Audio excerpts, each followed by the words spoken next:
کوفہ کے قریب ایک مقام کا نام ہے جسے کربلا کہتے ہیں۔ یزید سخت دل، گستاخ اور بے دین تھا۔ اس نے تخت پر بیٹھتے ہی اطراف کے ممالک میں اپنے بیعت کے لیے قاصد روانہ کیے۔ مدینہ منورہ کا عمل جب بیعت کے لیے حضرت امام حسین رضی اللہ عنہ کی خدمت میں حاضر ہوا تو آپ رضی اللہ عنہ نے اس کے فسق و ظلم کی بنا پر بیعت سے انکار کر دیا۔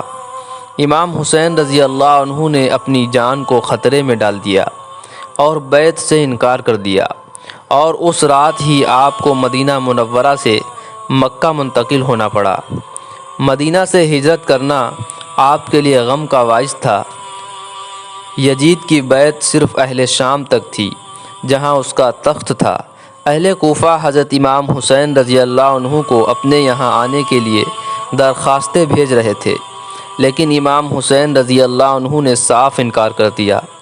یزید کی تخت نشینی کے بعد عراق کی تمام جماعتوں نے متفق ہو کر اپنی نیاز مندی اور عقیدت اخلاص کا اظہار کرتے ہوئے اپنی جان و مال قربان کرنے کے لیے تمنا کی، اور تمام فرقوں کی طرف سے تقریباً 150 کے قریب درخواستیں امام حسین رضی اللہ عنہ کی خدمت میں پہنچ گئیں۔ آپ کب تک احماس برستے؟ آخرکار آپ نے اپنے چچا جات بھائی مسلم بن عقیل رضی اللہ عنہ کو کوفہ کے حالات جاننے کے لیے روانہ کیا اور کوفیوں کو لکھا، آپ لوگوں کی درخواستوں پر مسلم بن عقیل رضی اللہ عنہ کو بھیج رہا ہوں اور ان کی نصرت و حمایت تم پر فرض ہے۔ کوفہ پہنچ کر مسلم بن عقیل رضی اللہ عنہ نے مختار بن عبید کے گھر قیام کیا۔ کوفیوں نے نہایت جوش و خروش اور محبت کا اظہار کیا اور تقریباً 12,000 لوگوں نے آپ کے دست مبارک پر حضرت امام حسین رضی اللہ عنہ کی بیعت کی۔ یہ جوش و خروش اور جذبہ دیکھ کر حضرت مسلم بن عقیل رضی اللہ عنہ نے حضرت امام حسین رضی اللہ عنہ کو یہاں کے حالات کی اطلاع کی کہ آپ یہاں جلد سے جلد تشریف لے آئیں تاکہ حق کی تائید ہو۔ مکہ سے حضرت امام حسین رضی اللہ عنہ کوفہ کی طرف روانہ ہوئے۔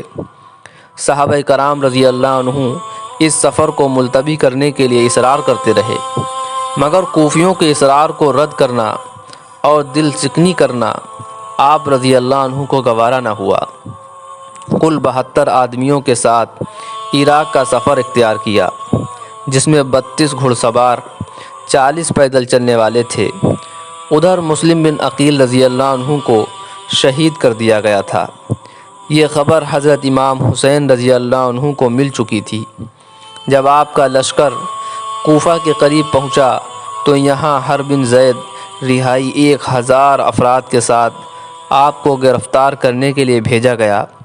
ظہر کے وقت آپ نے اذان کا حکم دیا اور نماز کے بعد دستہ ہور کے سامنے لے گئے اور آپ نے فرمایا، اے لوگو، میں تم سے معذرت کرتا ہوں، میں یہاں خود نہیں آیا ہوں، بلکہ ہمارے پاس خطوط آئے تھے کہ ہمارا کوئی امام نہیں ہے، آپ آ جائیں گے، ممکن ہے آپ کے ذریعے اللہ پاک ہمیں ہدایت پر لگا دیں۔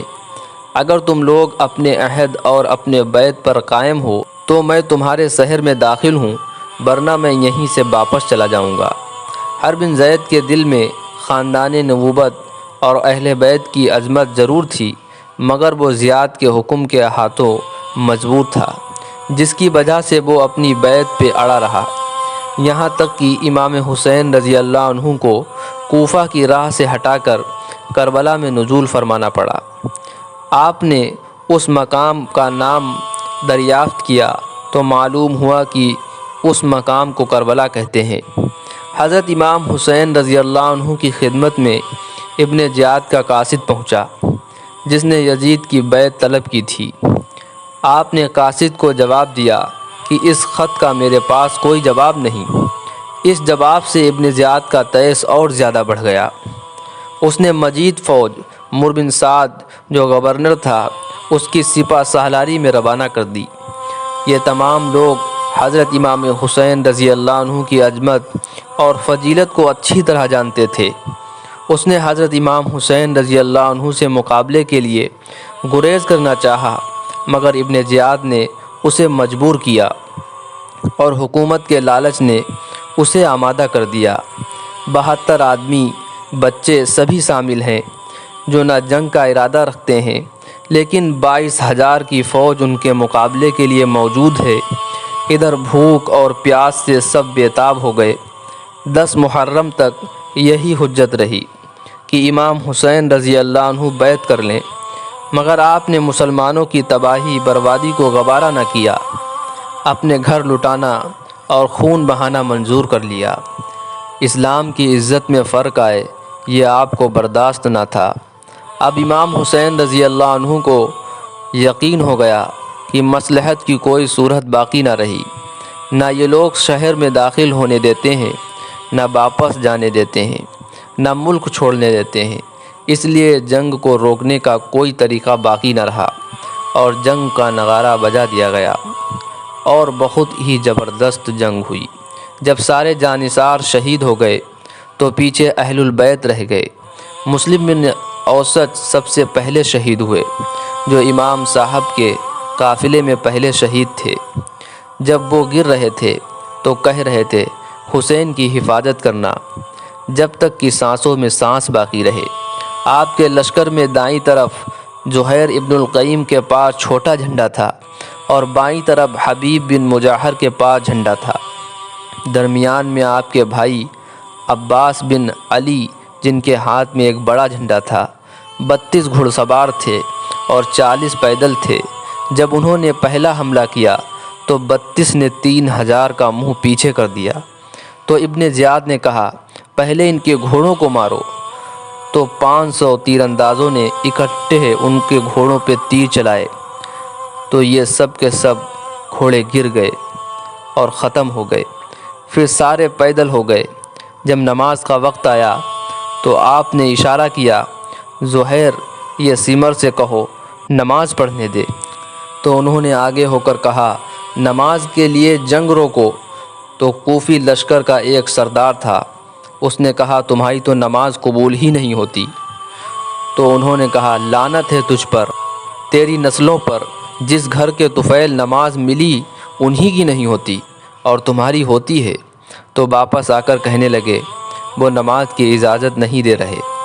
تو آپ نے فرمایا، نماز تو نہیں چھوٹے گی۔ فرمایا، آدھے نماز پڑھو اور آدھے جنگ کرو۔ پھر آدھوں نے نماز پڑھی اور آدھوں نے جنگ کی۔ اب اہل البیت کی باری آئی تو آپ کے بیٹے علی الاکبر نے تلوار اٹھائی، کہا، ابا جان، آپ سے پہلے مرنا چاہتا ہوں، مجھے اجازت دیجیے۔ آپ نے کہا، بڑھو اللہ کے نام پر، جا ملو اپنے اجداد کے ساتھ۔ گئے اور شہید ہو گئے۔ تو پھر حسن کے بیٹے قاسم نے کہا، چچا مجھے بھی جانا ہے۔ جب ان پر تلوار کا بار پڑا تو ان کا ہاتھ کٹا اور نیچے گرے۔ کہا، ہائے چچا۔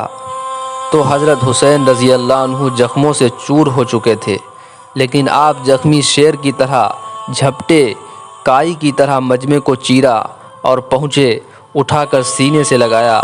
کہنے لگے، بھتیجے، آج تیرا چچا بڑا بے بس ہے، لیکن ایک دن آنے والا ہے جب تیرے نانا کی عدالت میں فیصلہ ہوگا، اور وہ شہید ہو گئے۔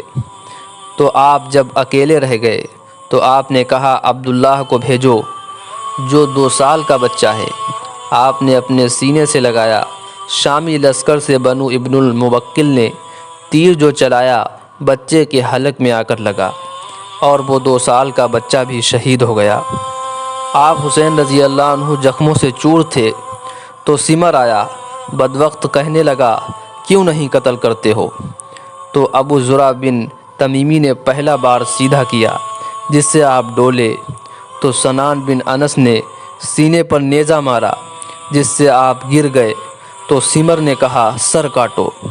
سنان بن انس نے، اس امت کا بدبخت انسان جس نے آپ کی گردن کاٹ کے سر نیزے پر چڑھا دیا۔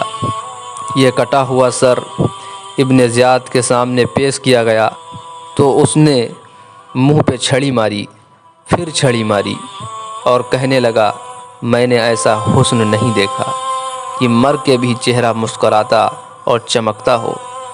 تو حضرت انس نے کھڑے ہو کر کہا، او ظالم، یہ چھڑی یہاں سے ہٹا، میں نے ان ہونٹوں کو اللہ کے نبی کے ہونٹوں کو لگتے ہوئے دیکھا ہے۔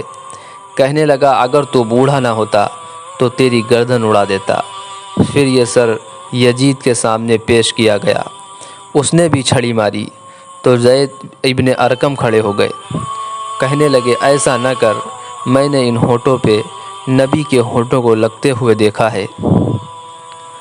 دوستو، حضرت امام حسین رضی اللہ عنہ نے حق پر ثابت قدم رہتے ہوئے کس طرح فسق و فضول کا مقابلہ کیا اور آنے والی نسلوں کے لیے ہمت کی بے نظیر مثال قائم کر دی۔